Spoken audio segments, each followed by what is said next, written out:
కార్తీక మాసం భక్తి, దీపం, ధ్యానం, శాంతి కలిసిన పవిత్ర కాలం. ఈ మాసంలోని ప్రతి సోమవారం శివభక్తులకు మహాపుణ్యదినం. శివుని నామస్మరణ, అభిషేకం, దీపారాధన ఇవన్నీ ఆత్మను పవిత్రం చేస్తాయి.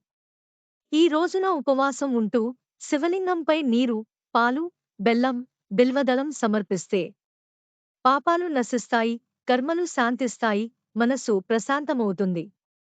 భగవంతుడు పరమేశ్వరుడు భక్తుని మనసు తాకిన క్షణమే అనుగ్రహిస్తాడు. అతడు భయాన్ని తొలగిస్తాడు, దుఃఖాన్ని తొలగిస్తాడు, జీవనంలో వెలుగుని నింపుతాడు. ఈ సోమవారం ఒక దీపం వెలిగించండి. ఒక ఓం నమః శివాయ జపం చేయండి. ఒక మనసుతో శివుణ్ణి స్మరించండి. శివకృపతో మీ జీవితం ఆశీర్వాదమవుతుంది. ఓం నమః శివాయ.